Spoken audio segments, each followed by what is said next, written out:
ठीक है, तो ये बात कर रहे थे अपन, किसकी बात कर रहे हैं बेटा? बात कर रहे हैं एलसी सर्किट की। तो पहले तो गुड़े ग्राफ बना लो आप, मतलब फिगर बनाओ। तो ये हमारे पास क्या आ गया? ये इंडक्टर आ गया एल, और ये क्या आ गया बेटा? सी, कैपेसिटर है। तो इंडक्टर और कैपेसिटर को सीरीज में कनेक्ट कर दो, और बेटा बात कही कि एसी सोर्स इसको जोड़ दो। आपको सिर्फ 12th में इतना करना है, या फिर नीट के अंदर भी यही ध्यान रखना होता है। ये बेटा एसी सोर्स का सिग्नल होता है, हाई वोल्टेज प्लस साइकिल, और बेटा माइनस साइकिल किसको बताता है? जल्दी बोलो बेटा, बात करें। ये गुड़े बात का हाई पोटेंशियल, ये लो पोटेंशियल टर्मिनल है। हाई पोटेंशियल करंट बहता है, जितना करंट जाएगा उतना करंट बेटा बात करे पता वापस आना भी है मुझे चाहिए, क्योंकि बैटरी देती है उसी शर्त पे गुड़े करंट है कि जितना करंट ले जा रहे हो उतने करंट वापस करो। ठीक है, ये अपने रूल में पढ़ा था अपन ने। क्या क्या पढ़े थे अपने रूल? बैटरी करंट तभी देगी जब सर्किट क्लोज होगा। उसको अगर ये सुनिश्चित करना पड़ता है कि पहले करंट मेरे वापस आ पाएगा कि नहीं आ पाएगा। अगर आगे कभी ओपन सर्किट है तो बैटरी कभी करंट नहीं देती है। दूसरी कंडीशन है, बैटरी जितना करंट देती है उसको उतना करंट वापस चाहिए पड़ता है। तीसरा रूल क्या था? करंट जिस रास्ते से निकल जाता है उस रास्ते पे लौट के, ऐसा नहीं कि यहाँ तक गए आगे ओपन सर्किट था, ओ यहाँ तो क्या है, इनफाइनाइट रेजिस्टेंस है, यहाँ तो शॉर्ट सर्किट है, यहाँ से अब चलो वापस घर पे लौट चलते हैं, नहीं। फिर वो आगे कूद के मर ही जाएगा। जैसे यहाँ पर अगर इसको तार को तोड़ दें तो आगे कूद के मर जाएगा, और वापस तो फिर बैटरी को तो करंट का लॉस हो गया ना। तो अगर बेटा ओपन सर्किट तो कभी बैटरी करंट नहीं देगी, मतलब स्विच ऑफ की तरह काम करेगा। ठीक है, तो यहाँ कुछ चीजों को ध्यान रखो। आपने क्या बनाया? सबसे पहले इंडक्टर एल बनाया, फिर क्या बनाया? सी बनाया। अच्छा, पर एल में पता है गुड़िया, एल में वोल्टेज लीड करता है। बेटा बात करें किसको? करंट को, मतलब ये वाला केस है। एल के अंदर ये केस अपन को पता है कि क्या है? वी एल, और ये क्या है? करंट है, करंट ऑफ इंडक्टर। जितनी करंट इंडक्टर में से गई उतनी उसमें से बाहर निकली, उतनी करंट कहाँ एंटर कर गई? कैपेसिटर में, उससे बाहर निकल के वापस बैटरी को मिल गई। इसका मतलब अगर करंट दोनों में सिमिलर है तो दोनों सीरीज में। और यहाँ बेटा बात कर आपके सिलेबस में सीरीज कॉम्बिनेशन ही है। ठीक है, तो जो एलसी का क्या है? सीरीज कॉम्बिनेशन, ये आपको समझ में आ गया। दूसरा आपने देखा सी के बारे में, सी में आपको अच्छे से पता था करंट गुड़े बात कर क्या करती है? लीड करती है। करंट अगर ये है एक्स डायरेक्शन, मतलब एक्स एक्सिस पर लिया आपने, तो वोल्टेज को कहाँ ले जाओ? माइनस वाई पर, मतलब ये क्या आ गया बताओ? भीसी आ गया। तो अगर आप दोनों ग्राफ को बेटा बात कर एक ही ग्राफ में मर्ज करते हो, तो करंट ये थी इंडक्टर की, और बेटा बात का वोल्टेज उसका ये था। अब अगर इसी में अपन मर्ज करें किसको? कैपेसिटर को, तो करंट बेटा बात कर ये है कैपेसिटर की करंट उतनी है, तो आई आ गया, और उसका बेटा बात कर वोल्टेज कहाँ है? जिए जा रहा है। कुछ समझ में आ रहा है कि नहीं आ रहा था? ये है कितना? भी सी। अब मुझे इतना बता दो बेटा बात करें कि करंट दोनों एक ही डायरेक्शन में है, तो वो तो गुड़े बात करें करंट तो क्या रहेगी? सेम ही रहेगी। करंट को तो गुड़े बात कर फाइंड आउट करने क्यों किसी डिग्री पर ही नहीं है, एंगल पर ही नहीं है, करंट सिमिलर है तो आ ही रहेगा। बात समझ पा रहे हो?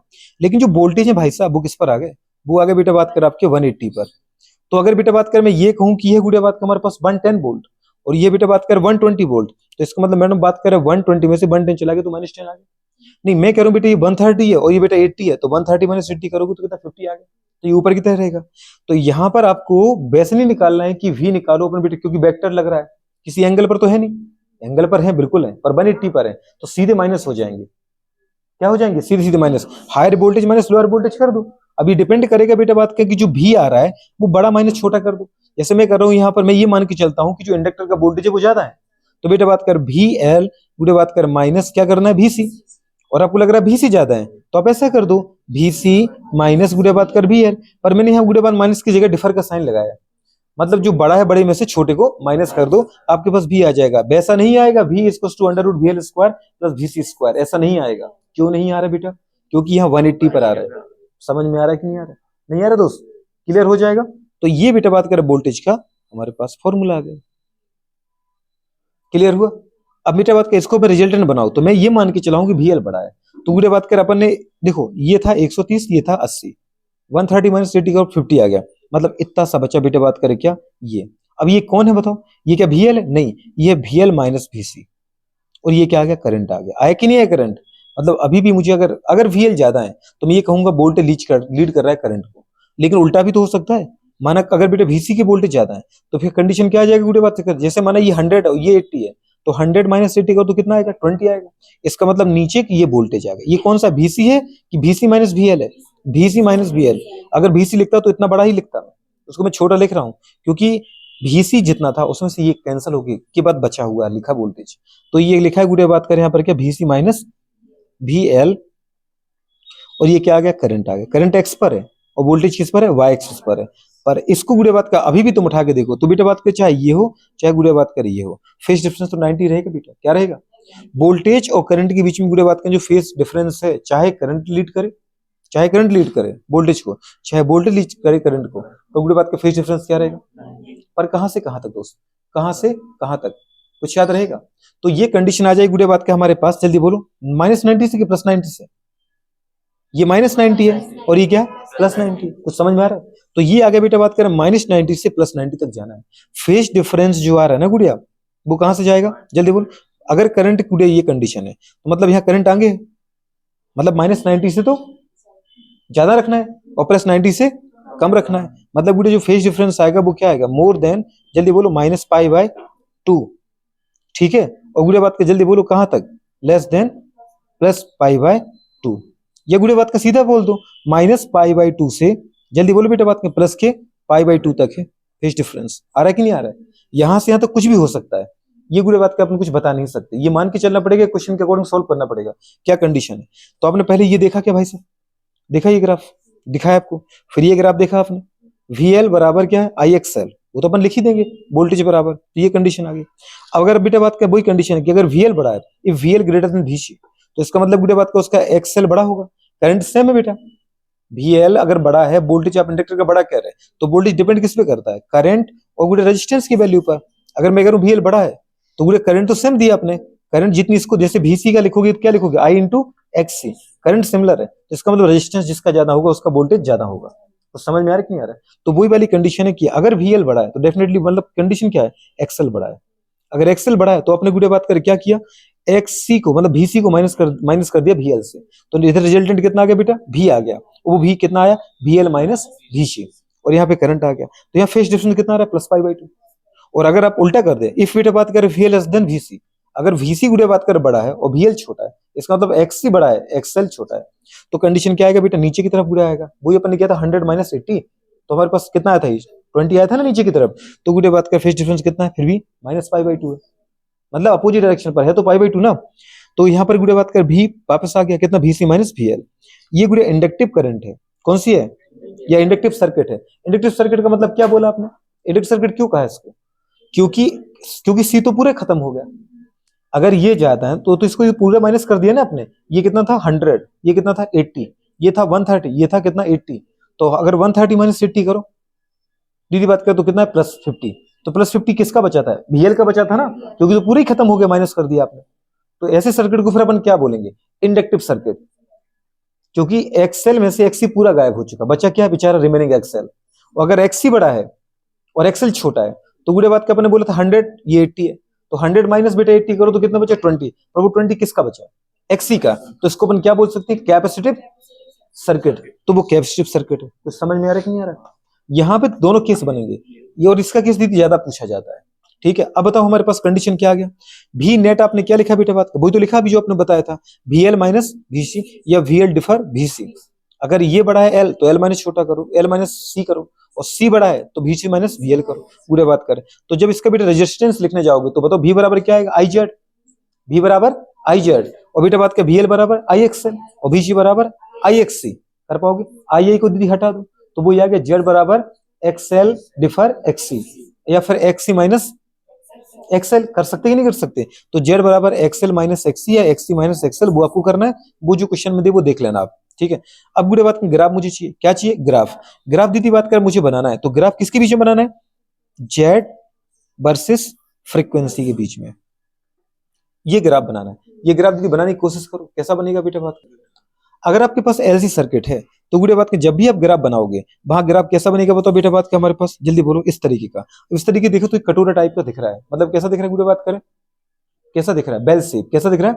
बेल शेप दिख रहा है। गुड़े बात करें तो बेल शेप का मतलब है इस तरीके से कि जब Z जो है वो डिपेंड, गुड़े Z और फ्रीक्वेंसी के बीच में ग्राफ बनाओ, तो Z और फ्रीक्वेंसी के बीच में अपने ग्राफ बनाए तो वो डिपेंड कर रहा है XL और XC पर। पहले बेटा बात करें Z की वैल्यू कम हो रही है, समझ पा रहे हो? क्योंकि फ्रीक्वेंसी को मैं 0 से स्टार्ट करूंगा। फ्रीक्वेंसी गुड़िया बात का बढ़ाओ, फ्रीक्वेंसी की वैल्यू 0 है तो उस समय आपको पता है बेटा XC क्या इनफाइनाइट है। क्यों? क्योंकि आपको पता है हमारे पास कि जब आपने क्या देखा, XC का फॉर्मूला क्या होता है? 1/ओमेगा c मतलब 1/2π fc। और बेटा XL का फॉर्मूला क्या होता है? ओमेगा एल मतलब 2π fl। फ्रीक्वेंसी 0 मतलब 2π fc, टोटल क्या होगा? 0। 1/0 इनफाइनाइट। जब फ्रीक्वेंसी 0 XC इनफाइनाइट, लेकिन जब फ्रीक्वेंसी 0 उस समय XL 0, क्योंकि 2π fl। समझ पा रहे? तो एफ जीरो कर दो, 2 पाई एल क्या हो जाएगा, जीरो हो जाएगा। तो जिस समय बेटा फ्रीक्वेंसी जीरो है, जिस समय फ्रीक्वेंसी जीरो है, उस समय एक्सी क्या है, इनफाइनाइट, और एक्सएल क्या है, जीरो। तो बताओ बेटा बात कर, जो हम जेड का फॉर्मूला निकालेंगे वो क्या लिखाएंगे हम, एक्सी माइनस एक्सएल। फिर एक तो इसका मतलब है कि जब फ्रीक्वेंसी जीरो, उस समय जेड क्या है, इनफाइनाइट है। फिर आप क्या करते जाओगे, फ्रीक्वेंसी को बढ़ाते जाओ, फ्रीक्वेंसी बढ़ती जाएगी तो एक्सी कम होता जाएगा, क्योंकि नीचे के नंबर बढ़ रहा है। और गुड़े बात कर पता है, क्योंकि जो एक्सी है वो फ्रीक्वेंसी पे इनवर्सली डिपेंड करेगा, और जो बेटा बात कर एक्सएल है वो फ्रीक्वेंसी पे डायरेक्टली डिपेंड करेगा।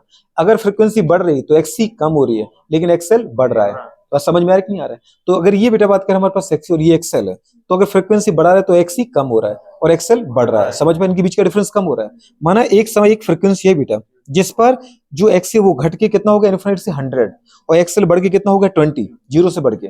तो 100 माइनस 20 करोगे तो कितना आएगा, 80। इसका मतलब बेटा बात करें, आपका जो जेड वो भी इनफिनिट से 80 पर खसक आया। मतलब ये वाला जो केस है, जो अब ये वाला आपने बीटा डायग्राम बनाया, इस वाले डायग्राम में क्या हो रहा है, एक्स आप फ्रीक्वेंसी को बढ़ा रहे हैं तो एक्सी क्या हो रहा है, कम हो रहा है, और एक्सएल क्या हो रहा है, बढ़ रहा है। लेकिन अभी भी बेटा बात करें, एक्सी क्या है, ज्यादा आया 80, और ये कितना था, एक्सएल 20। मतलब यहां वाले केस में बेटा बात करें, एक्सी क्या है, ग्रेटर देन एक्सएल। फिर एक कंडीशन आएगी दीदी बात करें, जब आप फ्रीक्वेंसी को बढ़ाते जाओगे तो एक्स से सी कम होता जाएगा और एक्सएल बढ़ता जाएगा, बढ़ता जाएगा, बढ़ता जाएगा, बढ़ता जाएगा, और एक समय के बाद एक्सएल एक्सी के बराबर हो जाएगा। इस फ्रीक्वेंसी को अपन बोलते हैं रेजोनेटिंग फ्रीक्वेंसी। क्या बोलते हैं, ये वो फ्रीक्वेंसी है बेटा बात करें, जहां पे आपका जो इंपीडेंस है एक्स सी और एक्सएल का रिजल्टेंट रेजिस्टेंस, जिसका नाम है इंपीडेंस, वो गुड़े बात कर क्या हो जाएगा, जीरो हो जाएगा। जो इंपीडेंस जीरो हुआ वो कब हुआ बेटा बात करें, जब हमने क्या बोला, फ्रीक्वेंसी किसके बराबर है, रेजोनेटिंग फ्रीक्वेंसी के बराबर। जब बेटा बात करें एक्सएल किसके बराबर आ गया, एक्स सी के बराबर आ गया।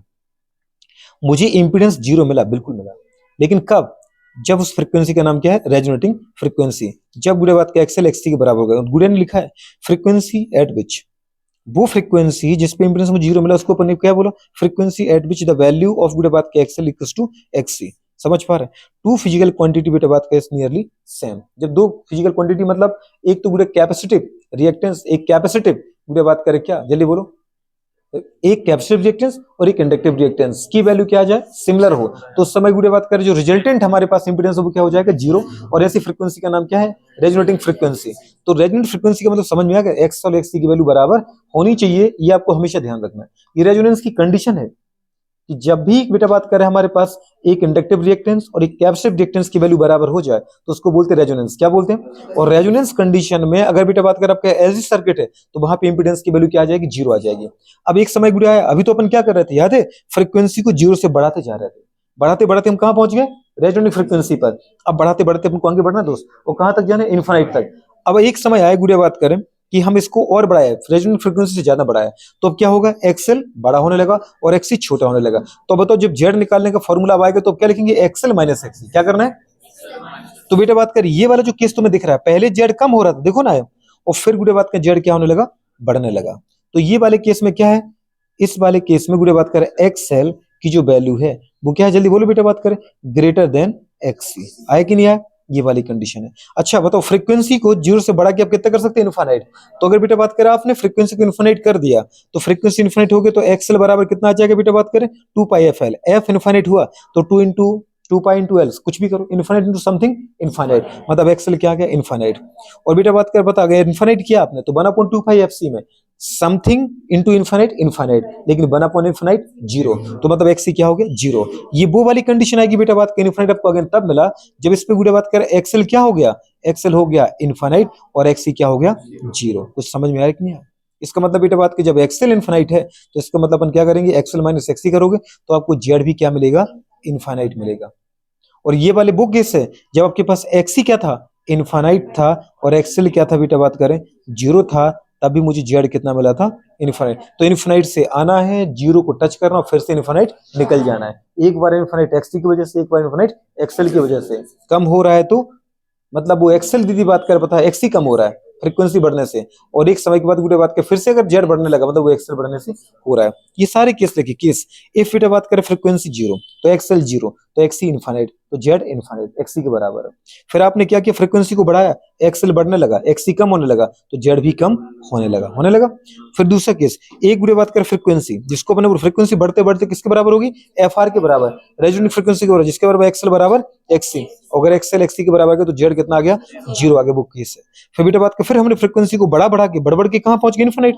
अगर एफ इन्फिनिट हो गया तो गुरे एक्सएल इन्फिनिट, एक्स ही जीरो, तब जेड फिर से इन्फिनिट हो गया, क्यों, किसकी वजह से, ड्यू टू एक्सएल। तो बेटा बात कर, ये वाला ग्राफ आएगा, समझ पा रहे, बेल शेप ग्राफ आ रहा है, कैसा रहा बेटा, इस तरीके से ग्राफ हो जाएगा, नहीं हो पाएगा। तो दोनों में गुरे बात का, आप देखो हर केस में चेंज हो रहा है सब कुछ। अच्छा, इसके अंदर अगर अपन देखना चाहें गुरे बात करें, तो अब आते हैं अपन आरएलसी सर्किट पर। किस पर आते हैं, आरएलसी सर्किट पर। कर पाओगे नहीं कर पाओगे। अगर मैं आपसे पूछूं, मुझे यहाँ गुरे बात करें ग्राफ चाहिए, क्या चाहिए, ग्राफ चाहिए, तो ग्राफ गुरे बात करें कैसा, मतलब सॉरी, मुझे यहाँ पर वो चाहिए, ग्राफ चाहिए, तो ग्राफ तो आपको समझ में आएगा, बेल शेप आ गया, गुरे बात कर। लेकिन अब मुझे यहाँ पे बेटा बात करें पीक वैल्यू ऑफ करंट चाहिए, तो पीक वैल्यू करंट की वैल्यू अपन क्या लिखते हैं, I naught equals to, I naught equals to V naught, अपन बेटा बात करें जेड लिखते हैं। लेकिन जेड की वैल्यू क्या है यहाँ पर, एक्सएल डिफर एक्सी, जो बड़ा है उसमें छोटे को घटा दो और सीधा भाग लगा दो।